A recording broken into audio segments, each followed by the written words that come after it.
All right, good morning.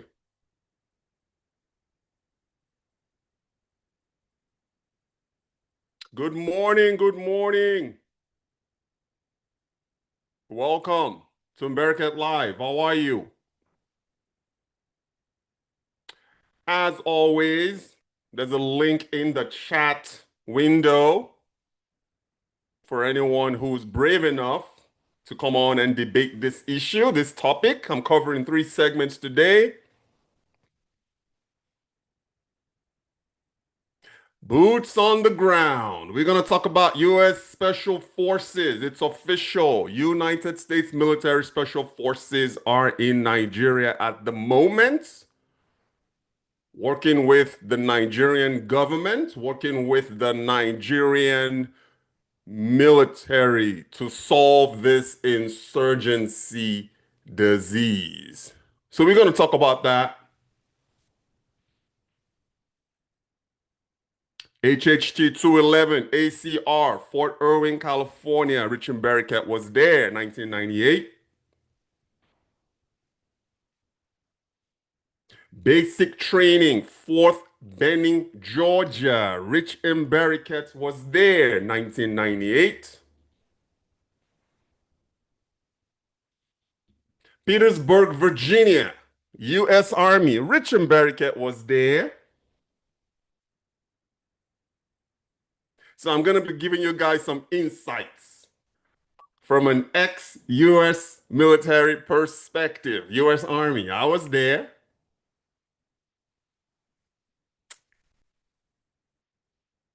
It's what you think it is, and it is not what you think it is. So that's going to be the first segment. We're going to hash this out. We are going to break down what's going on. I want you guys to be at ease, though. For those who don't understand what's going on, you might be misinterpreting it differently. So I'm going to break down what's actually happening from a military perspective. So work with me on this. So we're going to talk about that. Boots on the ground. Not what we wanted, but it's what has to happen. Boots on the ground. But it's not conventional army, it's the special forces. And I'm going to explain to you guys the difference.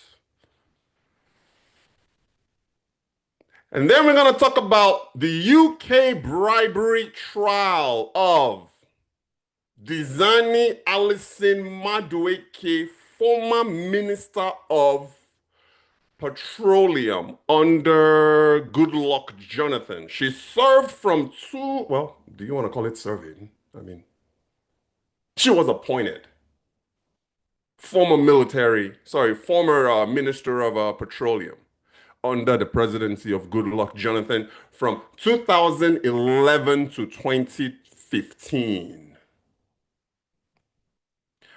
Alison Madueke is in the UK court system right now facing corruption trial for bribery. We're going to cover that. And then we're going to talk about the infamous Yahaya Bello, former governor of Kogi State. We're going to talk about his EFCC case, financial crimes, indicted. Remember, guys, it's innocent until proven guilty. But it doesn't look good for either Madueke, it does not look good for Bello, and it does not look good for the insurgencies in Nigeria right now.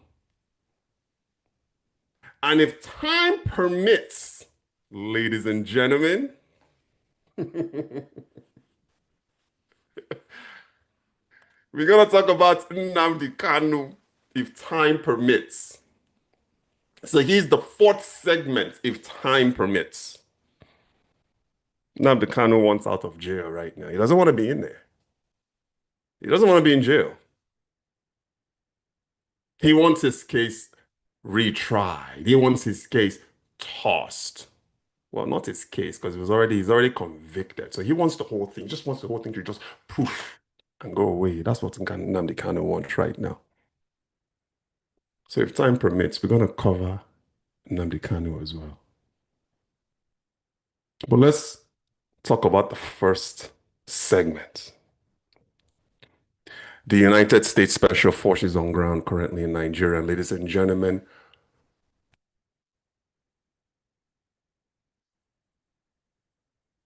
join me in congratulating President Bola Ahmed Tinubu.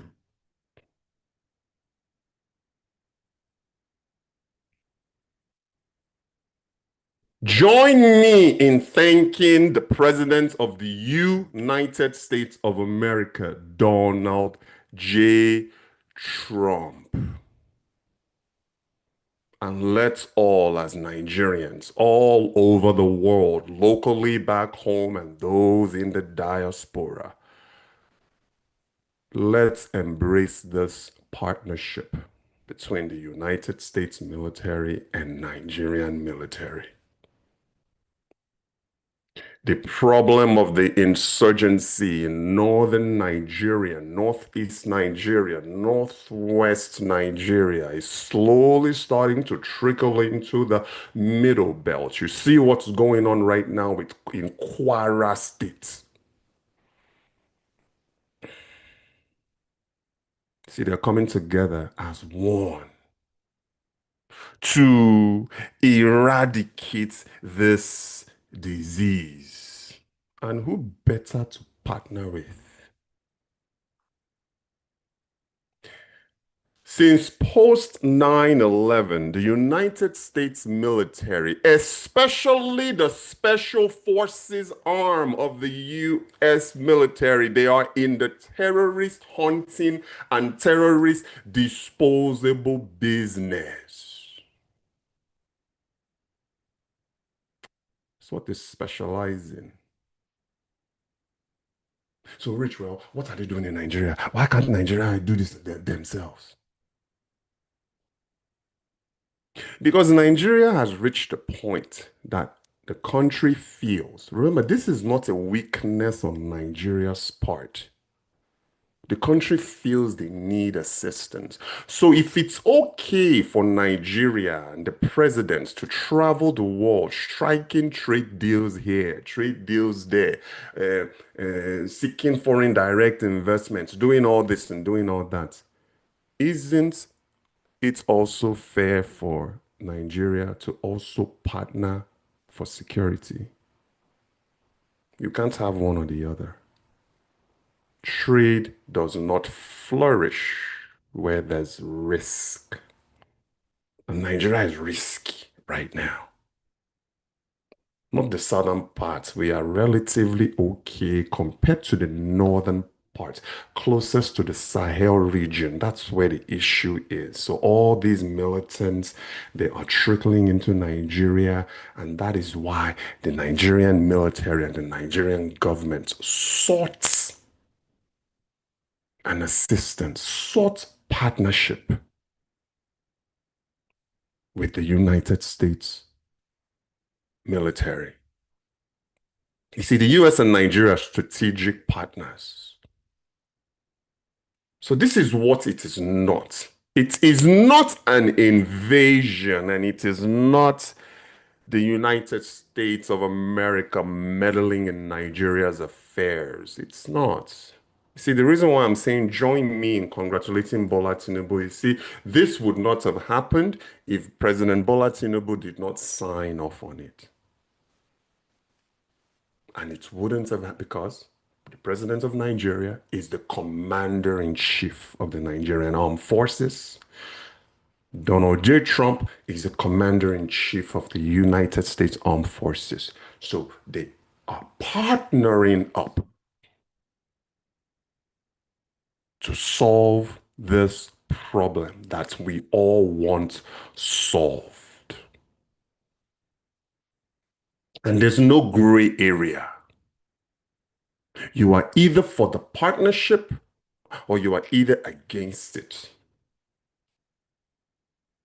I don't think anybody in their right mind today, with what is happening in Nigeria and Kwara State and all these uh, um, um, sensitive regions,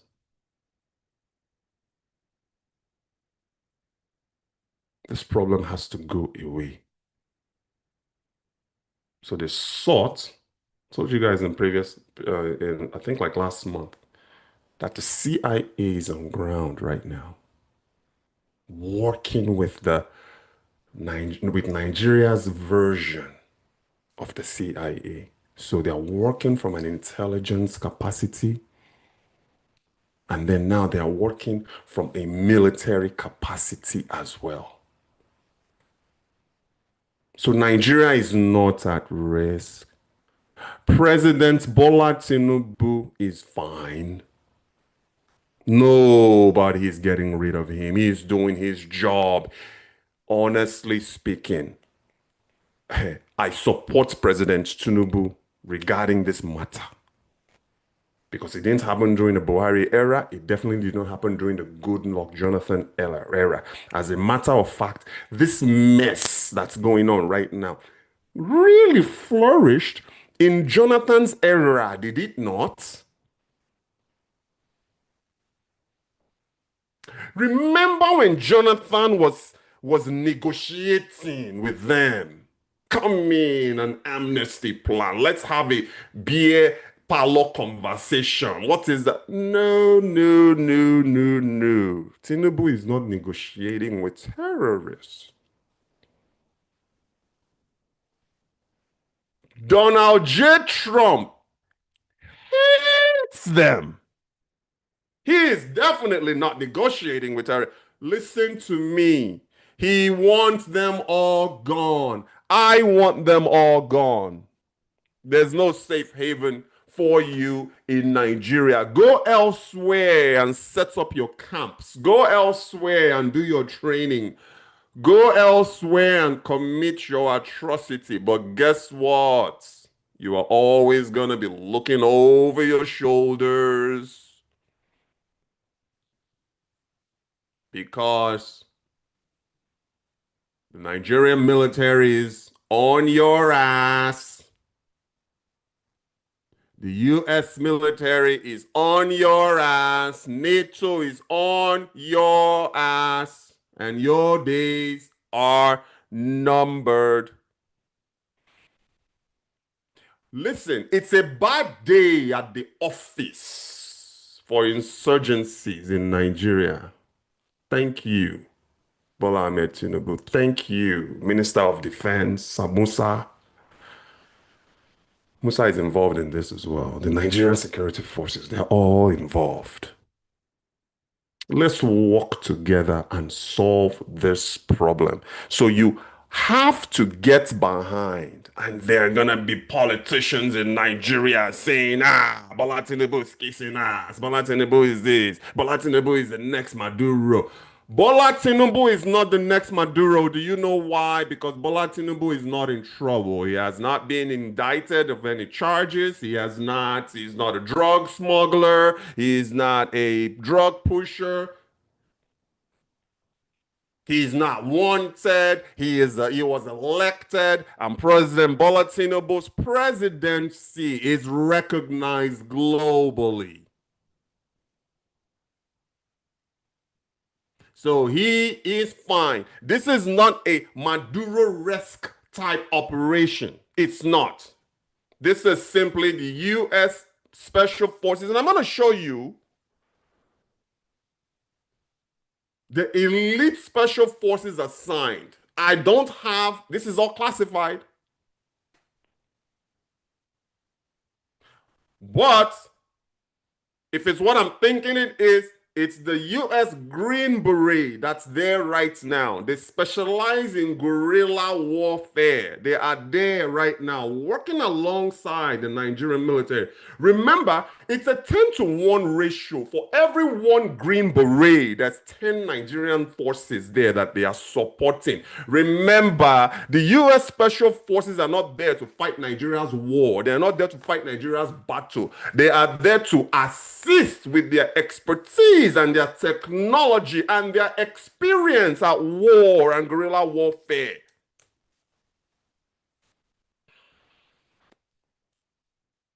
They are there to help. They are there to listen. They are targeters right now, working to target high value targets in Nigeria. HVTs is what they are known. That's what they call them. They are targeting them right now, mapping out for airstrikes. If necessary, they're going to send boots to go and clean things out. That is what is happening. How dare you not be in support of that?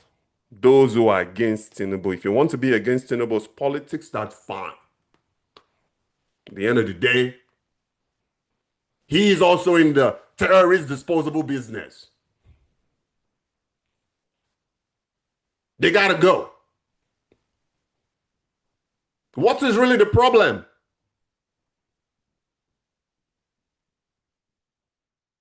Causing problems, going into villages, destroying communities.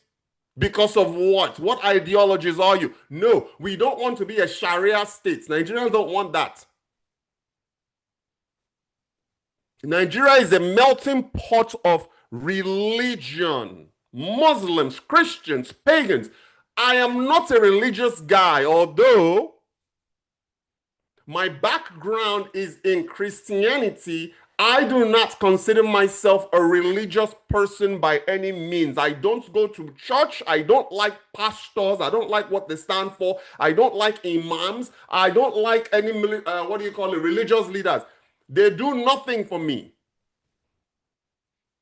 It doesn't mean that I'm not going to sit there and break bread with my Christian partners or break bread with my Muslim partners.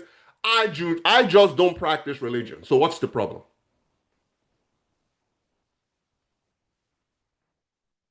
If you are hiding behind religious ideologies, I'm talking about these militants and these extremists. If you're hiding behind, do it now in the privacy of your own home. Nobody is forcing you. You don't have to spread your beliefs. Not everybody wants to be a Muslim. Not everybody wants to be a Christian. As a matter of fact, in my honest opinion, religion is the number one killer of Nigeria right now. People would rather pray instead of go to work. They would rather go to the mosque instead of go to work.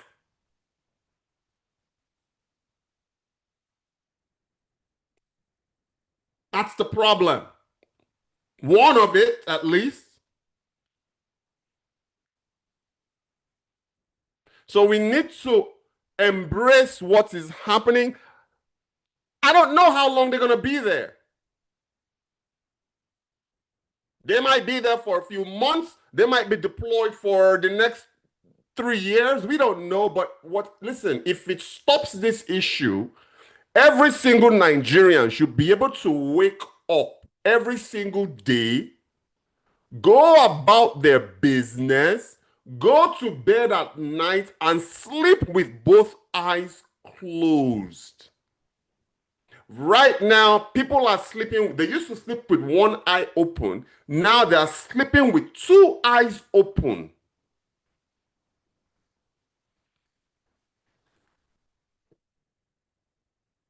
Which means no sleep.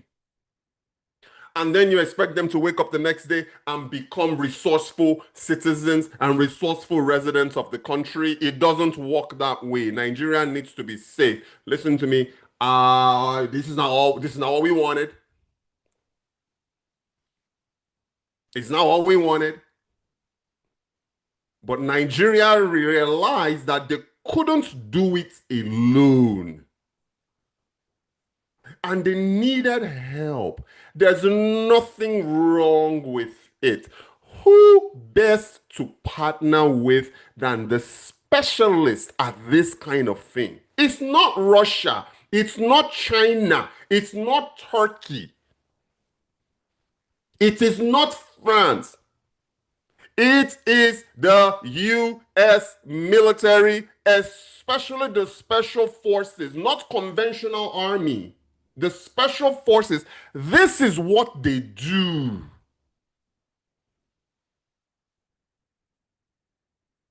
They help people or nations who are struggling in the guerrilla warfare departments. Like Nigeria right now is struggling in the guerrilla warfare department. These guys, these fools, not Nigerian military, the terrorists, they are attacking Nigerian military personnel. They are attacking police stations. They are attacking normal people who are just waking up trying to eke out a living just so they can get their ideologies out. Your days are numbered. You see, the December Christmas airstrike was just a little warning. Now that the Nigerian military is working with US Africa Command to deploy special forces soldiers to go and help Nigerian military. I would not want to be in the terrorist business right now. I will not. Put down your arms, stash up your weapons, go to the police station, wave a white flag, tie that white flag on a stick, wave it around, and turn in your arms. Because guess what? You see, this is not a kill or capture mission. This is a kill mission. They are coming there. You think Donald Trump is coming there to play games? They're coming there to clean house. They are coming there to clean house. Let me share with you who I think is behind this.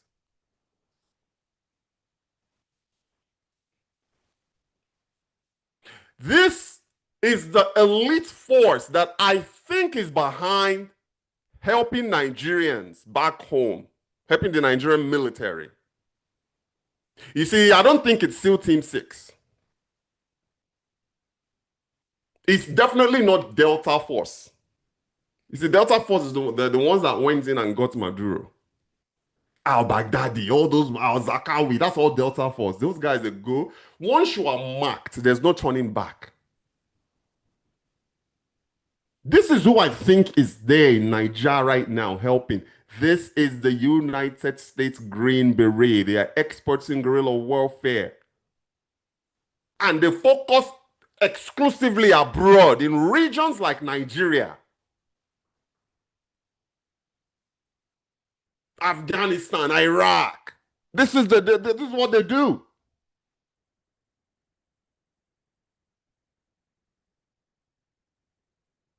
Small teams, they generally work in like teams of 12. Small, highly surgical.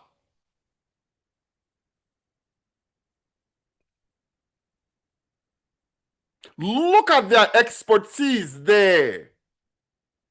They will sabotage enemy supply line. This is what these guys do. They complete missions around the world using guerrilla warfare tactics. You want to play games.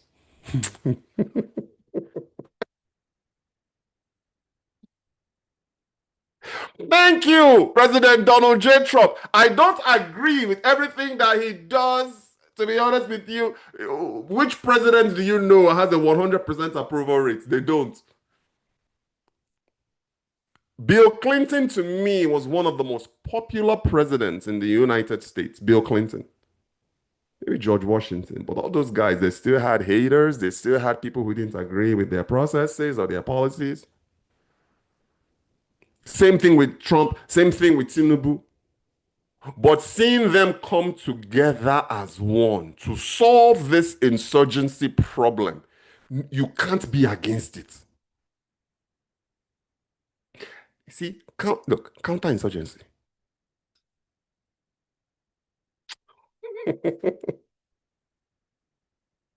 It's a bad day at the office for you. I'm not saying that Nigeria does not have its own special forces. They don't have their own elite team. They do. But I am happy when I saw that news that officially boots are on the ground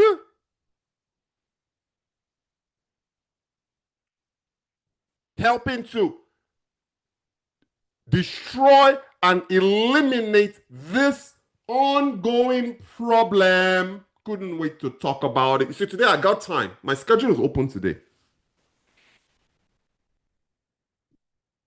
Let's see how long I can go.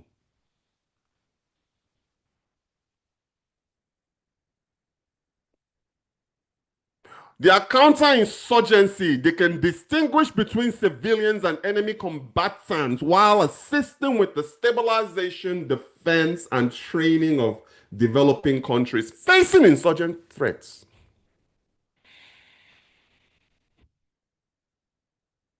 These guys now, they are direct action team now. Think they play games. You think they play games? This is who is working with Nigeria right now. Foreign internal defense. The Green Beret. Then you got SEAL Team 6, but it's not SEAL Team 6 that's there. It's like I said, it's definitely not Delta. Because if Delta is Delta doesn't even need to even be there itself. These guys. Delta is the tip of the spear. If you want to go and remove somebody like Tinubu, let's say for instance now, God forbid, they wanted to come in and remove, so if you wanted to remove somebody like Maduro, is who they send. Let's say for instance now, they wanted to remove somebody like Tinubu, now Delta Force then go send though.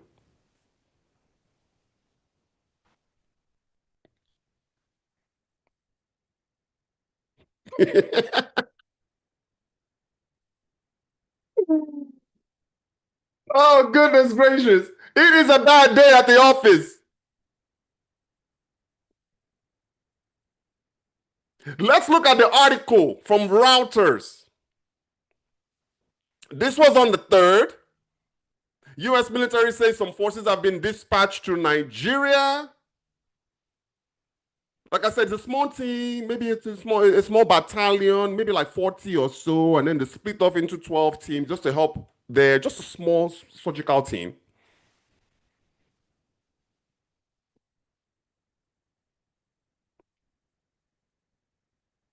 The top general said the U.S. team was sent after both countries are okay.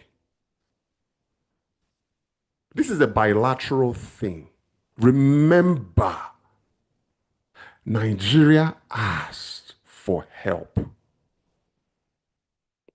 This is not the US military or Donald Trump imposing its will on Nigeria. Nigeria asked for support.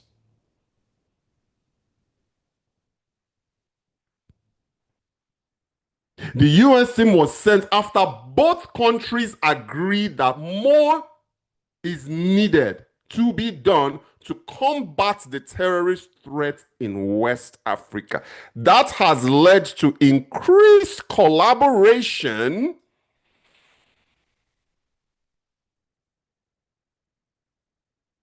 between Nigeria and America to include a small US team that brings some unique capabilities from the US. General Dagvin R.M. Anderson. He is the head of US military's AFRICOM is what they call them. US Military Africa Command. Of course, they're not going to provide more details about the size and scope of the mission because it's classified. Oh, did I not mention Musa earlier? See, Defense Minister Christopher Musa confirmed that a team was working in Nigeria but did not provide further details. Actually, that's all we need to know.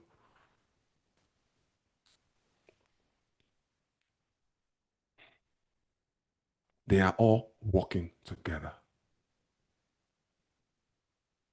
So if you don't know right now, know that it is a collaboration, it is a partnership between Nigeria and the US.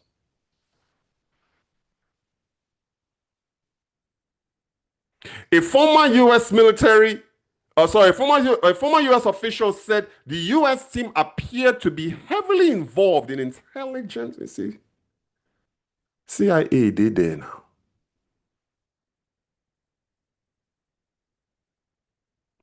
But just like this article said, it's mostly the Nigerian special forces that will lead the raids.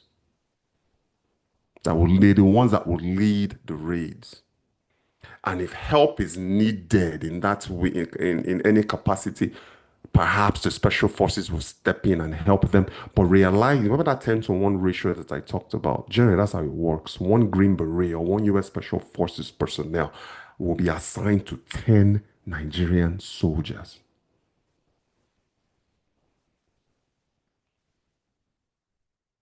Nigeria has come under intense pressure by Washington to act after President Trump accused the West African nation of failing to proceed. This is not a Christian Muslim matter.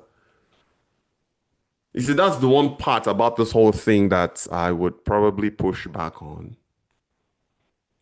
Because both Christians and both Muslims, non-Christians, non-Muslims, everyone is affected by this guerrilla insurgency that's happening. But Donald Trump has to, he's got to pick one thing. So he picked Christian, but let's push back and let's all agree to be right. The Nigerian government denies any systematic persecution of Christians, saying it's targeting Islamic fighters and other armed groups that attack both Christians and Muslim civilians. Boko Haram and Islamic State's West African province fighters have intensified attacks, you see, I'm not talking, on military convoys and civilians. And the Northwest remains the epicenter of the 17-year Islamic insurgency. You see, this 17-year Islamic insurgency thing is about to end. It's about to end. What am I looking at? The strike came after Trump in late October began warning that Christianity faces an existential threat in Nigeria and threatens to militarily intervene in the West African country over what he says is its failure to stop violence targeting Christian communities. So this matter is still developing. Join me in welcoming this partnership. Join me in welcoming this the teamwork between the Nigerian military and the United States military. And if I'm speaking directly right now to Nigerian military personnel, just know that you are in good hands.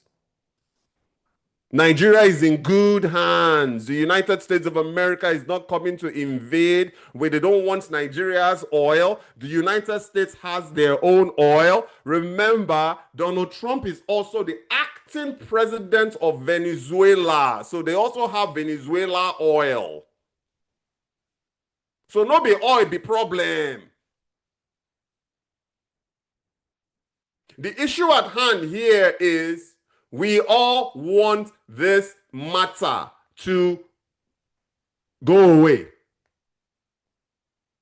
So Nigerians back home can wake up and live a meaningful, purposeful life. So Nigerians abroad can return home because right now they are scared to death.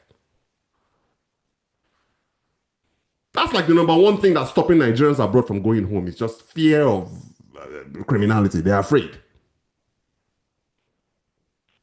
So all this foreign direct investments, all these trade partnerships, it can only flourish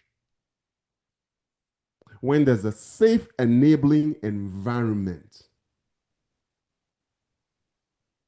So although this may not be popular with most people in Nigeria, it may not be popular with most politicians in Nigeria, but I'm telling you, this almost guarantees President Bola Tinubu's re-election. Could you imagine if we were even able to solve this, bring down this insurgency attack, bring it down by like 50%, it almost guarantees President Bola Tinubu's re-election in 20, so he came in 2023, what, 2027? Golly, next year the election. Next year the election. They don't want minerals, CJ. I'm sorry, they don't. They don't want metals, CJ. They don't want Nigeria's metals. They get their own already.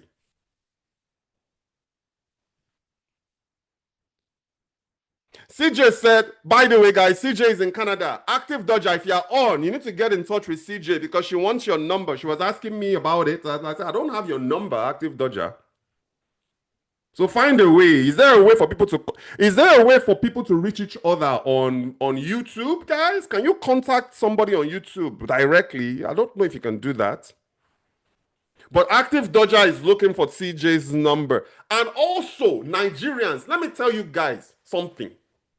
I'm not going to call any names. But una know well. Una know well sometimes. Somebody abroad go on give una business. Una go there, they tax them for dollars. Una know well. Opportunity comes to you. Somebody abroad wants to hire you to do something. They want to give you a job. They want to give you a contract. They want you to help them. You are sitting there and billing them in dollars. Una know well.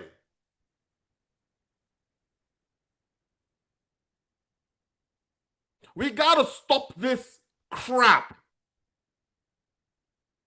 Just because people are abroad doesn't mean you should take advantage of them because they are abroad. You are billing, you are in Nigeria billing potential clients in USD. You know well.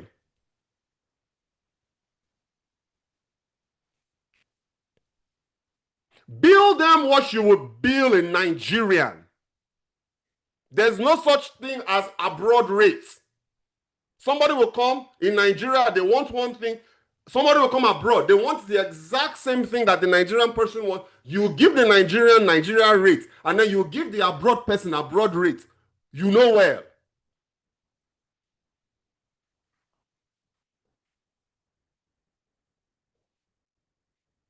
That is not fair. That is greed.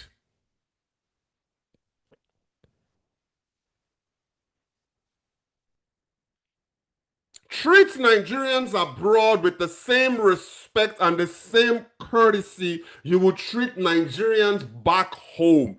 Because guess what? It's Nigerians abroad that are building the middle class in Nigeria. If you don't know by now, no. Are Nigerians back home contributing $20 billion annually? Are they? It is Nigerians abroad that are sending $20 billion home every year for you guys to go and chop bukateria. All the projects, most of the projects that you are seeing in Nigeria. I spoke to somebody yesterday that's building a nice project for somebody in Akwa Ibom State. The client is abroad, here in the US. It's Nigerian diaspora that's feeding you guys back home.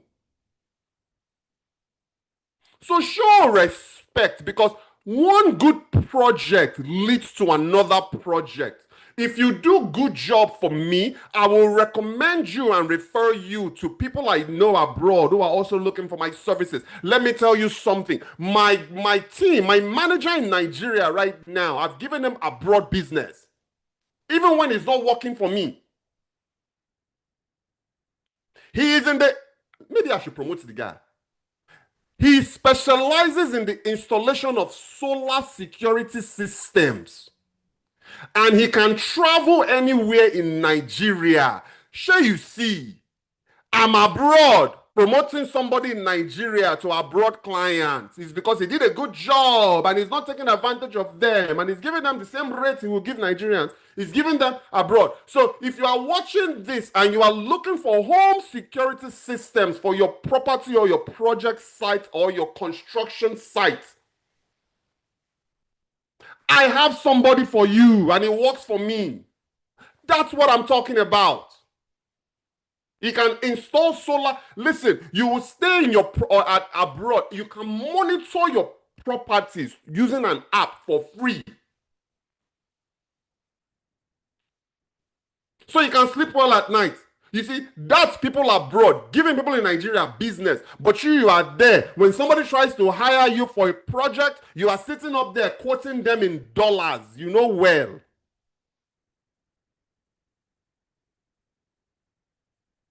Don't you know the kind of opportunities that will open for you if you are fair and you quote market rates? There is no such thing as abroad rates.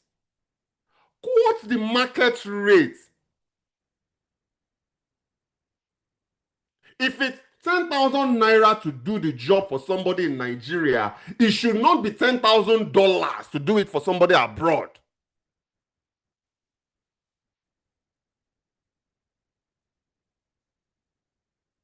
So Nigerians who are building right now back home, you are watching anywhere in the world. If you have it, so long as it's not up in that Niger state, Borno, you know they go there.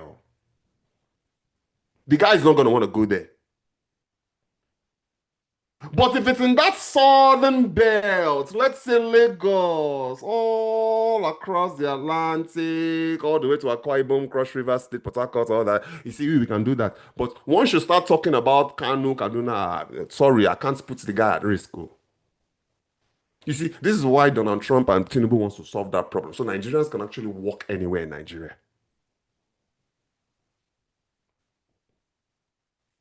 So, if you are building a project back home and you are looking to install CCTV, solar-powered security systems on your site that you can monitor. You can monitor your workers from abroad. You just put the camera there at the site. You can control it and monitor. Come to me. We will connect you with the people, the team to go and do it. And there's no storytelling. And you will get Niger rates. Even if you're abroad, you are still going to get Niger rates.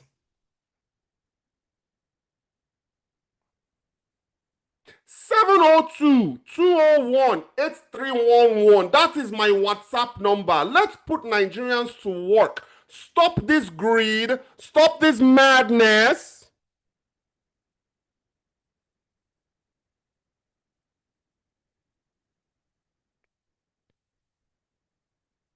CJ said, it's if they can help sort out the security issue, it will be amazing. Why wouldn't it be amazing? Of course it would be. I just gave you a reference. You see now, if you were to give me a job in Niger State, I'm not going. Even if you gave me a security detail, I know they go. Because I just don't want to deal. But if you have a project in Lagos, Abia, where you are from, CJ, Anambra, Akwa Ibom, whatever, that southern belt, we are there. We can come, we can help.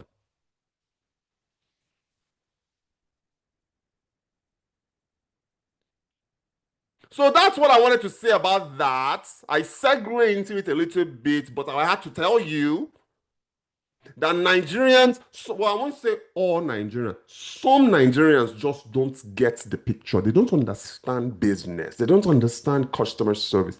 They don't understand client relationships.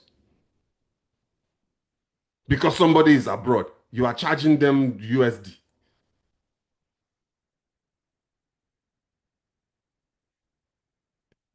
Talking of abroad, let's move over and talk about this person right here. Let me pull up her face. Where is she? Okay. Give me 1 second. I'll share my screen with you.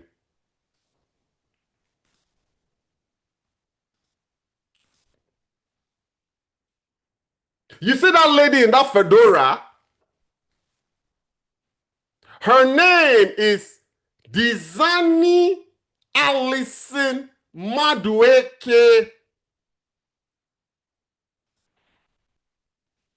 She's on trial right now in the United Kingdom on corruption and bribery charges. She's the former Nigerian Minister of Petroleum under Goodluck Jonathan. We are going to look at first of all, let's see who she is first, and then we're going to talk about what she's accused of. So I pulled her up. Dizani K. Alison Madueke.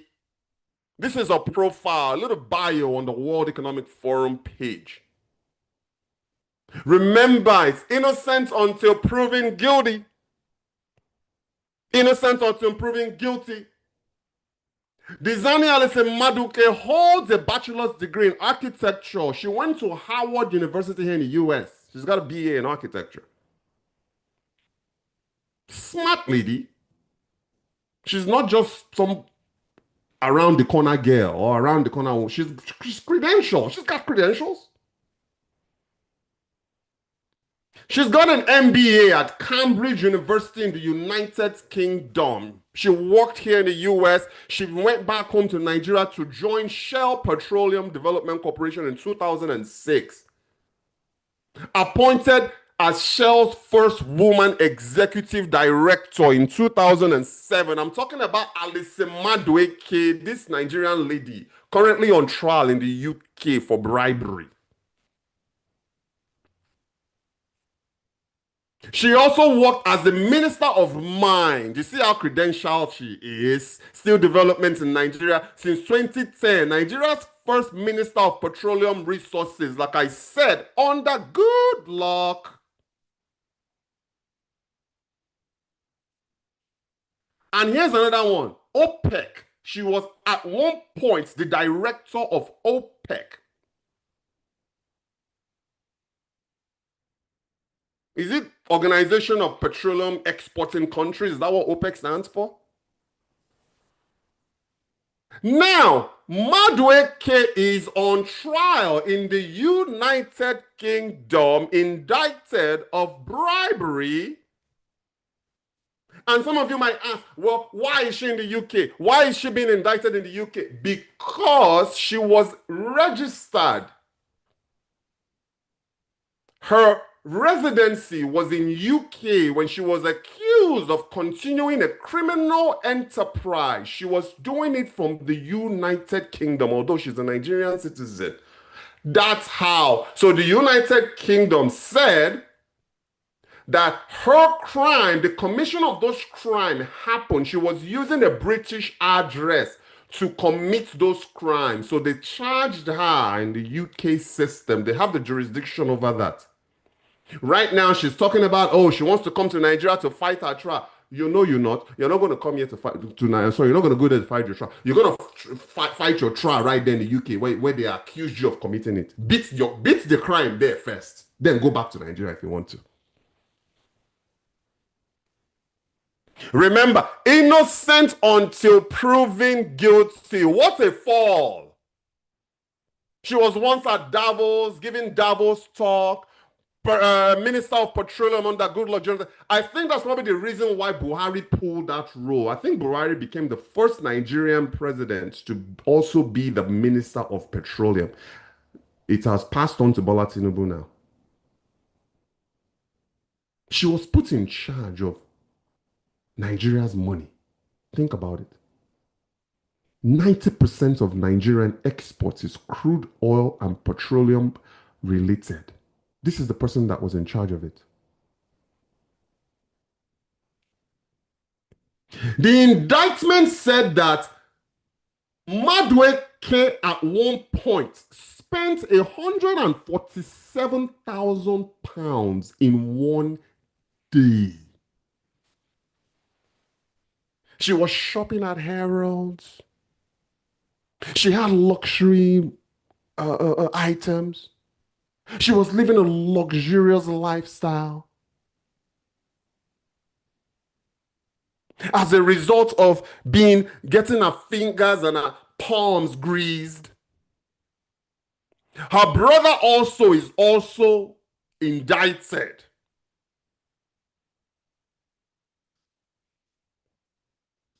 Let's look at this.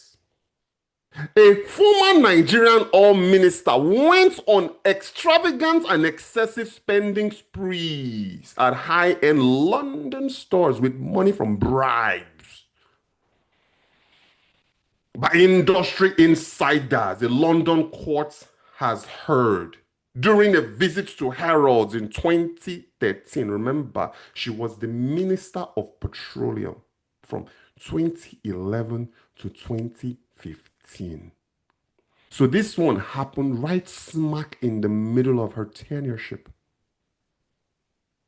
Designer Alison Madueke ordered thousands of pounds worth of beautiful rugs, including by luxury brand Alexander McQueen, Southwark Crown Court was told. Prosecutors allege the 65-year-old was provided with a life of luxury in the United Kingdom by those interested in Nigerian government contracts. Alison Madueke, who was Nigeria's Minister of Petroleum Resources between 2010 and 2015, denies, okay, so it's 5 counts of accepting bribes and a charge of conspiracy to commit bribery. This is the face of Nigeria at the world stage. The court said that during the Harrods visit in November 2013, Alison Madueke was allegedly accompanied by Nigerian businessman Kolawole Aluko and a security guard. According to a sales executive working in the store, the then minister looked extremely glamorous and was wearing very expensive clothes. Madueke was also a regular shopper at Vincenzo Caffarella, a decorative arts and furniture store in North London, where she was known as Sharon D. Yeah? so she had a deal, yes.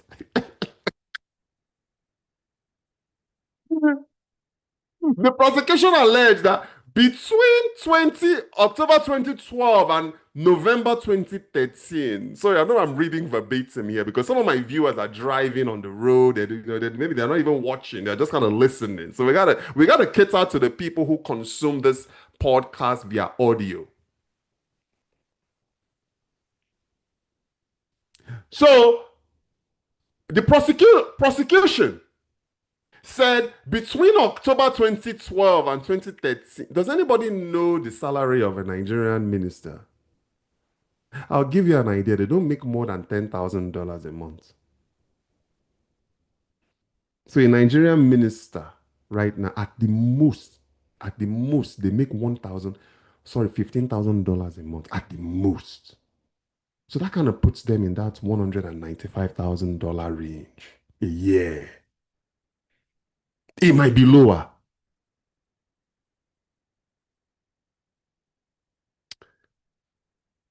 So between October 2012 and November 2013, Sharon D bought various items, including lamps and tables, for Alison Madueke, costing more than £370,000. Somebody that makes what?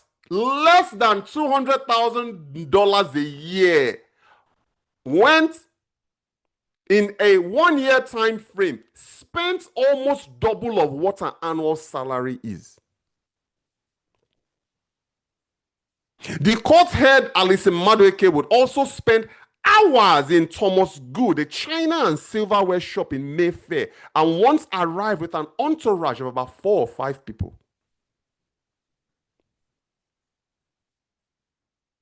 A worker there remembered her loving the sales and saying to him, I don't even know why I'm buying this. I haven't got the room. Oh my God. You see, illicit funds, illicit money. When you walk into a place and say you don't know why you are buying something because you don't even have the room, speaks volumes. The court was told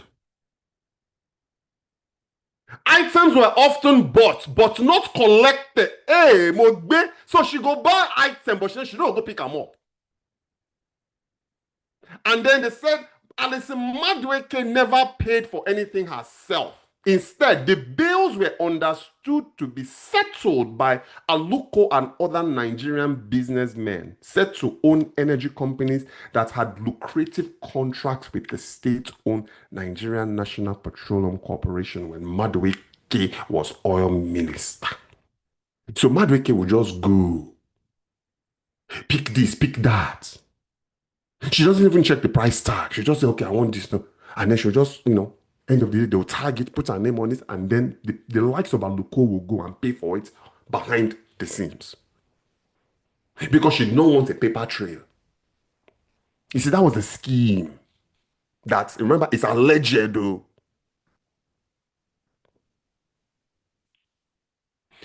Continuing, the court was also told about shipments of furniture bought for Alison Madueke from a luxury store in Houston, Texas. I'm even surprised they no charge am for America here. It would have been even worse than the UK court system. So she went luxury shopping in Houston for several properties in London. So she comes to the US and then she'll buy nice stuff and then you ship them to the UK. And she owns several properties in London. Somebody that makes less than $20,000 a year just owns several properties in London. Two of the properties were said to be bought by Nigerian businessman Benedict Peters. The jury was shown photographs from inside one of those luxurious properties, which included items allegedly bought for Mrs. Sharon D. Alison Madueke's driver recalled collecting her and then President of Nigeria, Goodluck Jonathan, from the same address. Do you think Jonathan has a hand in this? Do you think he got kickback?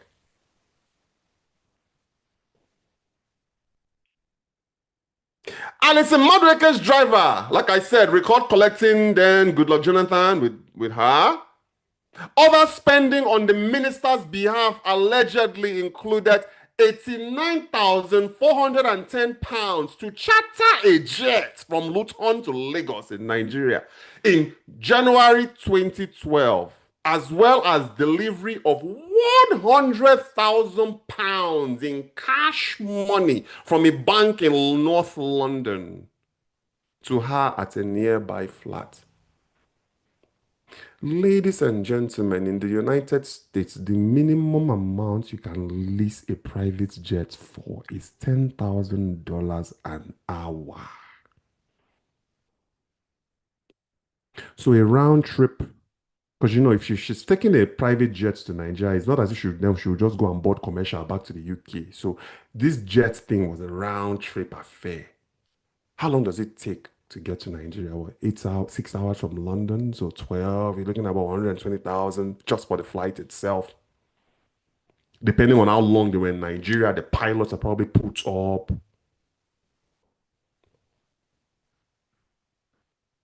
But Madueke is saying that it's not her. She did not steal. She did not commit bribery. She did not know nothing. Madueke wants us to believe that she was a rubber stamp minister. What that means is all she does is approve. She doesn't look at who the people are that are seeking this and seeking that. She'll just stamp a stamp of approval. That's what Madueke wants the court of London to believe. Listen to me. That thing may fly in Nigeria. We are going to talk about Yahaya Bello in a second.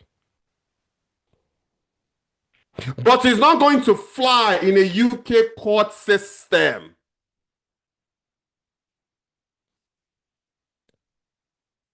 Let's continue with Alison Madueke's case.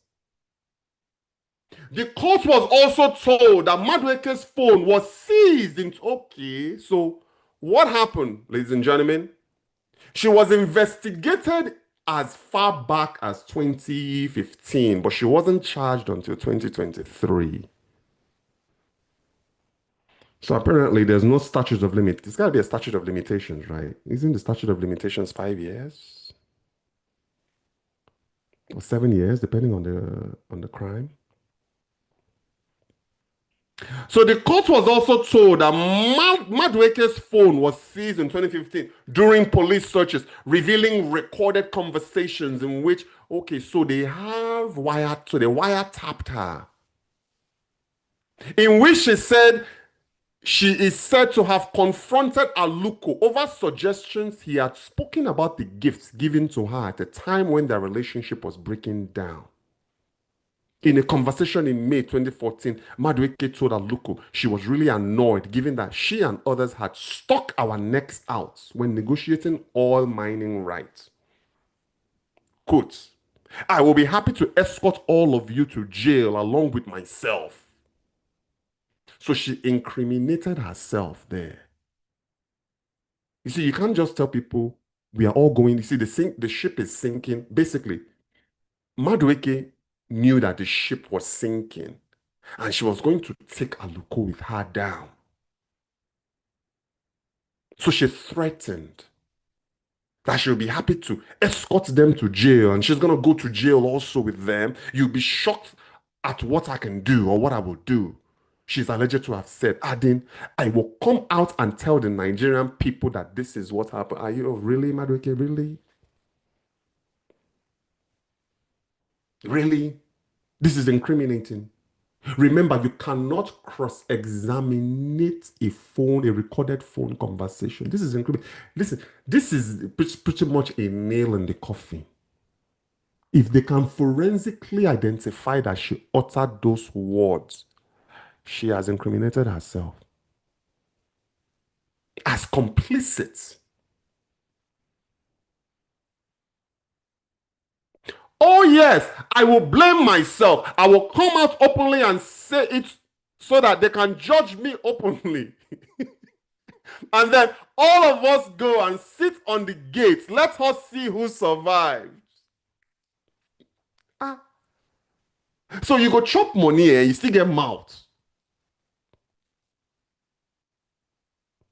In another instance, Ego, Sanomi, and all executives whose company was awarded Nigerian state contracts between 2011 and 2015 carried out shopping errands in London for Alison Madueke, the court said. Text messages recovered from her phone showed Sanomi pledging his loyal commitment and agreeing to collect LV, Louis Vuitton hat boxes, replying, yes, your excellency, consider this done.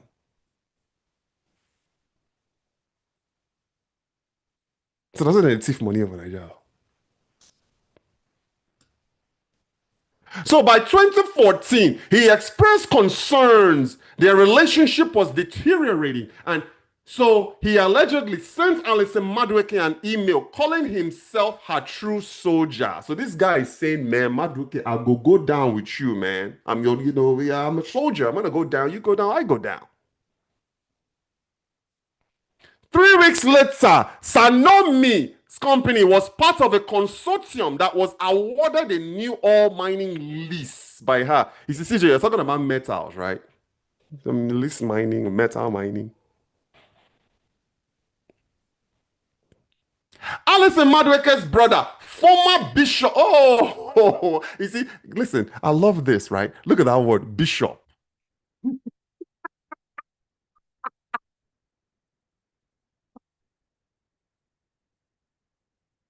This is supposed to be a man of God, right? I'm telling you, anytime I see pastor, this and that, bishop, this and that, archbishop, oh boy, I go take one kind eye look you. Bishop Doye Agama of 69 is also charged with conspiracy to commit bribe, with prosecutors claiming he was paid 1.2 million pounds in bribes by businessman Peters. The payments were intended to induce Alison Madueke to perform her duties as the Nigerian Minister of Petroleum Resources improperly, the lawyers told the court. Also on trial is industry executive Olatimbo Ayinde, 54 years old, who is charged with one count of bribery relating to Alison Madueke and a separate count of bribery of a foreign public official. Both Agama and Ayinde deny the charges. The trial continues. This is from the BBC. So the trial is ongoing. I think they're going to fry Alison. They are going to make an example of Alison. Remember, she said before that she's a cancer patient. You know, it's when they get in trouble, they start saying, oh, I'm suffering from this disease. I'm suffering from that disease. I'm undergoing treatment for this. And I'm going treatment for that. Alison Madueke's trial is ongoing right now, and I'm following. More than likely, when the verdict is out, I'm going to be here on the America platform to talk about it. But let's talk about this guy.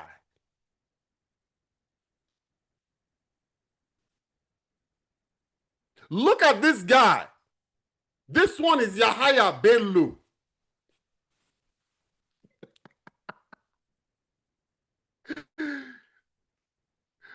Yahaya Bello makes Alison Madueke look like a welfare case. So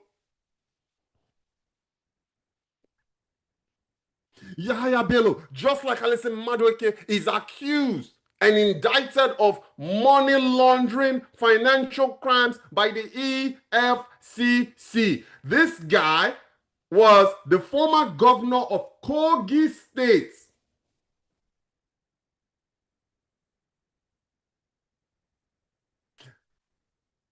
Do you know the most comical thing about this guy? This guy sought and was granted permission to travel to Saudi Arabia to go and pray against the alleged indictment against him. So help me understand one thing. You did not commit the crime in Saudi Arabia. You committed the crime in Nigeria. Why are you then going to Saudi Arabia to go and pray?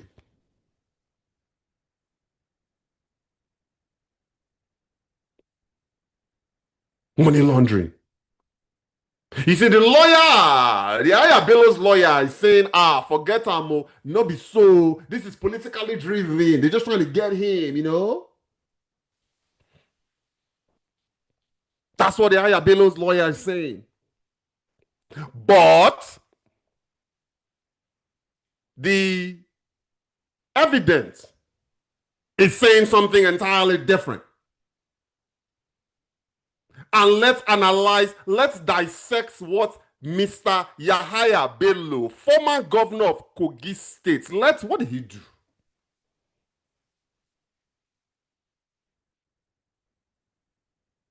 He said the EFCC is against him, you know, they just want to get him.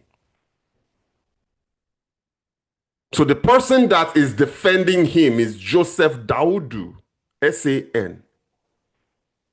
The counsel to the immediate past governor of Kogi State, Yahaya Bello, has said that his client's trial in the alleged 80 billion naira local government fund transfers was political and not money laundering charges. Ladies and gentlemen, how much be 80 billion naira for dollars? Let's ask ChatGPT. Convert 80 billion naira to USD in current exchange rate.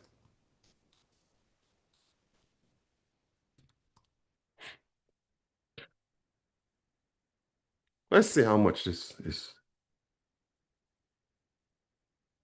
So that is roughly exchange rate now 1,400. Okay, so between $56 million to $55 million. So sorry, 55 million to $57 million is what this guy is accused of siphoning from the coffers of the government.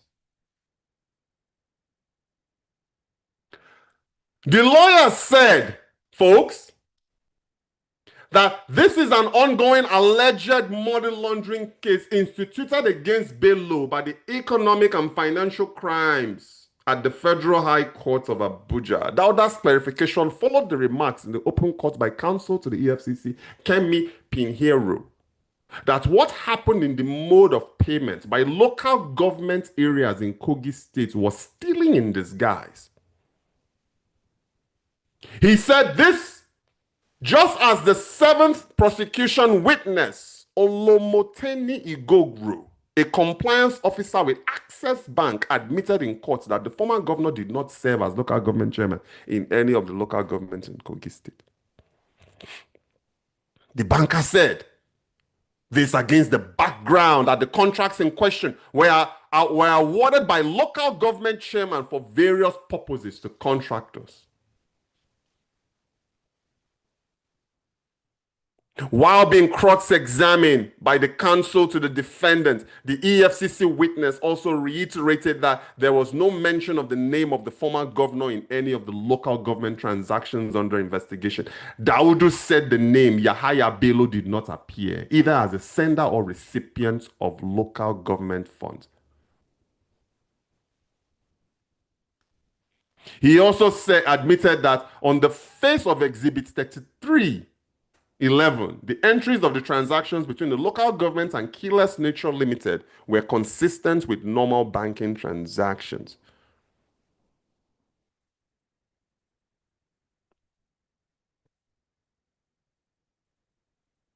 He also admitted that he did not know from the record whether there was any businesses or contractual relationships between the local government and Keyless. Confirmed that in the respect of transactions exhibits on payments, I'm skimming through now.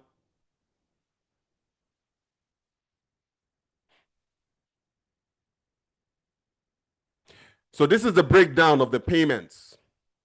Education materials, 4 million, 4 million naira, small money now.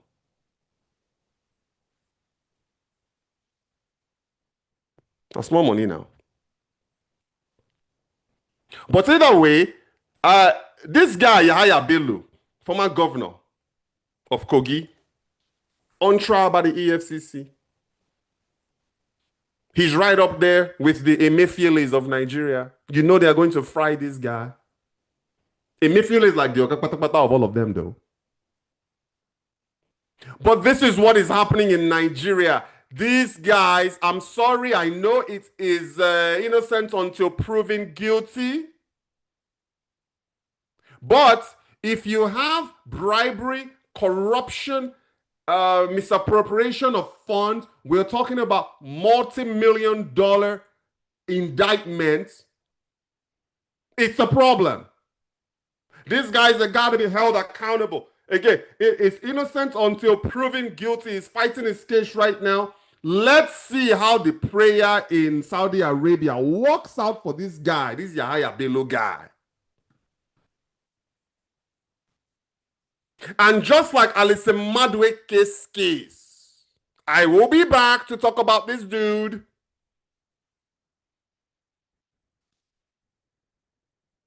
And let's look at this guy. Actually, I don't want to talk about this guy today. This is Nnamdi Kanu guy. I don't want to talk about him. I want to reserve another day for him.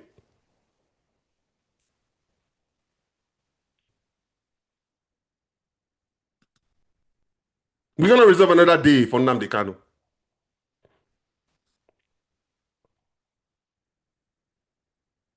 So, what do you guys think about all this? CJ, what are your thoughts on everything?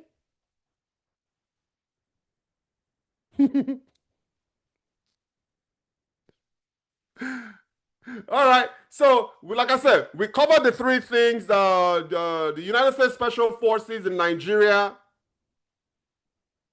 Now you know what's going on with this girl. What's her name? This Alison Sharon D. Like I'm mixing up her name. What's up, CJ? We need to schedule a better time for you, so you gotta let me know when you're available. My schedule fluctuates though, back and forth. Really. I was supposed to do this at 10 a.m. today, and then I was kind of busy doing something else. Yes, I mentioned, yes, I did speak on that about fixing the security issue in Nigeria is one of the biggest problems that we're currently facing in the country right now. Well, I will probably say to me, security is number two. Number one is energy. We got to fix the energy problem. I'm always going to be saying that. We got to fix the energy problem. But security is not too far behind. I feel like if we fix the energy issue in Nigeria, the security issue is going to naturally take care of itself. It's like a trickle effect. Best time for me is now. That's good, but unfortunately, I can't schedule my lives around viewers. I gotta schedule it around time that works best for me. And right now, to be honest with you, it's between 10 a.m. and 12 noon. That way I can come on for about an hour and a half, 2 hours. And in some cases, I may even do 2 p.m. But right now, my time is between like 10 a.m. Pacific Standard Time. Someone needs to do my project. I know, someone needs to. And talking about that project too, like I said, you're probably better off traveling home to do it. But if you can't, you should maybe look into maybe can you hire like a university researcher? Someone at maybe the university. Does Aba have a university? Is there a University of Aba? I think you can find somebody in, let's say, in the economics department or something that can go and conduct a student's research for you. And then they could use that as maybe a part of their class credit or what have you. But you're probably better for something like that you're trying to do, which is detailed. You got to have somebody that's detail oriented, that understands market. You're probably better off going through a university. Yes, you're better off going through a university. Does Abia, let me look it up. Does Aba have a university? Aba University. So, guys, CJ is trying to do some market research. Actually, I should probably say this. If you are watching this and you are in Nigeria, you are in the Abia State, Aba area, uh, message me. You can go to my website, emberiket.com. Also, maybe a student, somebody that's sharp, that understands the Aba market. We could use you for some market research projects there in Aba, that area. So if you know somebody that's well versed, that understands markets, that can go out there and do surveys and collect some answers, message me. Remember, this is going to be a paid project. It's going to be a paid project. So yeah, shoot me a message. Go to america.com and let me know. Just 702-201-8311. That is my WhatsApp number. Send this out too, guys. We're looking for market researchers in the Abia State, Aba area. Somebody that understands that market. And then maybe we can give you an assignment or some work. Yeah, you see, my team is in Akwa Ibom. CJ, I have a team in Akwa Ibom that could, like now, if this were an Akwa Ibom project, I have a team in Akwa Ibom, but they don't really understand that Aba market, that Aba area. They don't really know too much about the Abia State area. So I will not, the Akwa Ibom team wouldn't be a best resource for you. So someone like that has to be somebody that's local to Abia State. There's Rima University. Okay, there you go. Or you can even maybe reach out to somebody at Rima University. Try and find the dean of the university. Now, if it's a Akwa Ibom that you want to do this, I get people for Akwa Ibom. I actually did a market research from one of my cousins in Uyo. You know what he was trying to do? He has a property in Uyo and he was considering opening up a an event center. He's based here in New Jersey, in New Jersey. He wanted to open up an event center in Akwa Ibom State, and he did something like you wanted to do. He was looking for some market research, some market guidance, and we did that for him. And at the end of the day, we ended up discovering through that market research that we did for him that that area is not zoned for events. It's not zoned for any sort of like commercial event. It's not zoned for it. It's only zoned for residential. You see, he didn't know this. He would have just gone and started doing this and that. So, guys, this market research thing really helps. So, if you're abroad and you want to do something in Nigeria, conduct market research first. Ensure that that area is actually zoned for what you're trying to do. Before you go and you start investing money in breaking ground, you got to make sure they got to do a market analysis for you to see if what you are trying to do is feasible for your investment. So at the end of the day, when we submitted that information to my cousin in Jersey and told him that that area for what he was trying to do, that there's no way he was going to get permitted to do anything of that nature in that area. But then again, though, this is an Akwa Ibom team. Like these guys are Uyo guys. They were born there. They know the environment, and they know the right people to talk to. So, do I think your idea is good? We got this the power idea. I think the idea is good, but it's execution now. Also, is there demand? Think about it. I know that there's demand for alternative power.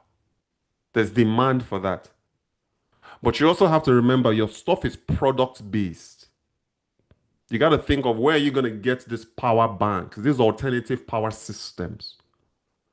Then you got to figure out how much is it going to cost to install, and then you got to think about how is it going to be maintained. Is there warranty behind it? Does the client get, let's say, 1 year warranty? Do they not? And in this case, Nigeria does not manufacture these systems. So you got to look at working with a manufacturer in China. They can bring their expertise in case there's any issue. Most organically with the manufacturer, then the manufacturer is going to come in. So what you are trying to do is multi-million-dollar project is what you're trying to do. Then you got to figure out the adoption rate as well. Then you got to have a sales team on ground who's going to go around selling these systems. You are basically trying to launch systems, is what you want to do. You want to launch alternative energy systems, is what you want to do. Who is going to make it? How is it going to be marketed? Do you all have a business in Nigeria that's registered for such thing? These are the things you got to look into. CJ, do you even have a business registered in Nigeria? CJ, do you have a business registered? I know you're active in Nigeria, but do you even have a business registered? And also, what sort of services does your business cover? There are certain things that you're going to need what is called a scrum. This is what the EFCC actually, since we're talking about the EFCC, depending on the depending on the type of business, if you're going to do something high level like what you're trying to do, alternative energy systems, you're going to need what is called a scope, a scorum. This is where EFCC will come and analyze your business to make sure that the funds that you are trying to use is not illicit funds. You get what I mean? So there's certain things that you got to put in place first before you can start introducing something. Listen, I tried 2 years ago, I tried importing solar panels from China to Nigeria. they I mean, they had to go through so many parameters of what they wanted.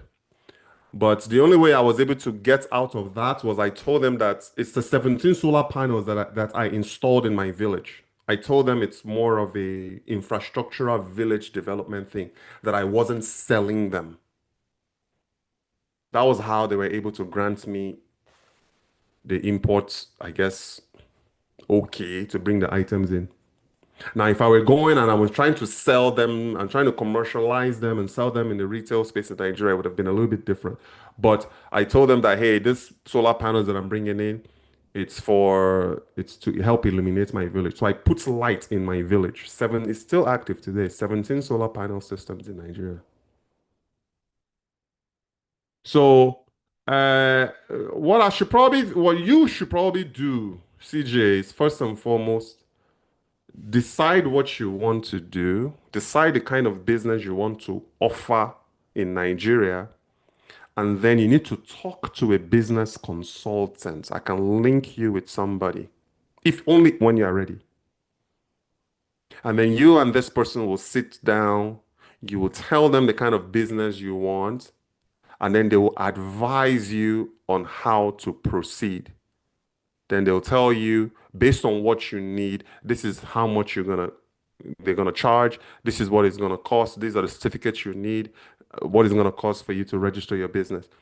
You need to first and foremost, if you really want to do this, and also establishing a business doesn't mean that you have to start right away, but you don't even have a business presence in Nigeria. So you need first thing you need to do, establish a business, register a business in Nigeria. Remember, you can always add onto that business. But before you even do that market research thing, register a business in Nigeria. It will force you because once you've made that commitment, now you are anchored. You're anchored, right? Then you can expand outside and start doing this market research stuff. But you got to register a business first in Nigeria. Like Barricade Ventures Nigeria Limited is registered in Nigeria. Yeah. That was a yes, I worked with TJ. Let me tell you what I did. I worked with a solar, I didn't go through a distributor or a middle person. I worked directly with the manufacturer. I gave them the specifics of what I wanted. They also advised me as well on, okay, this is going to work. This wattage is what you're going to need for what you're trying to do. You see, I didn't want to light up the village. I just wanted there to be enough illumination to where kids can walk without using a flashlight. Because my village at that time, my homestead was pitch black. Like 7 o'clock at night, you can't even see in front of your hand. It's pitch black. So I'm like, this is not what I want for my village.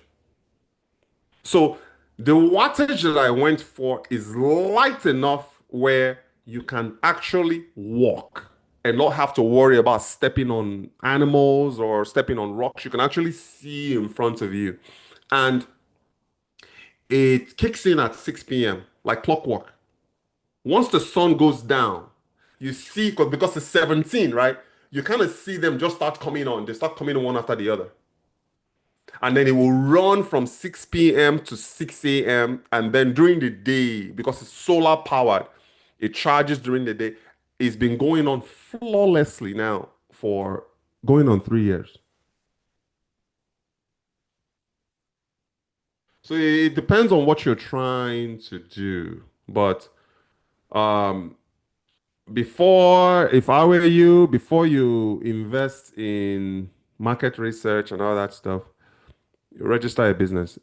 I doubt it will cost you more than 200,000 naira to register a business. I doubt it.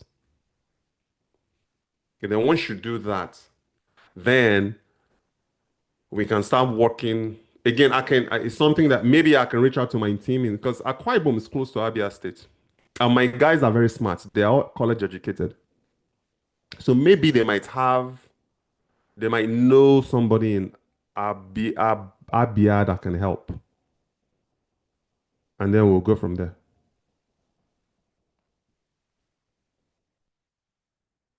Okay. Um, all right, guys, it's time for me to go. Thank you guys for tuning in. Hey, come back tomorrow. I'm going to schedule tomorrow's live later on today or first thing in the morning. I really appreciate your time. Hey, you're welcome. You're welcome, CJ.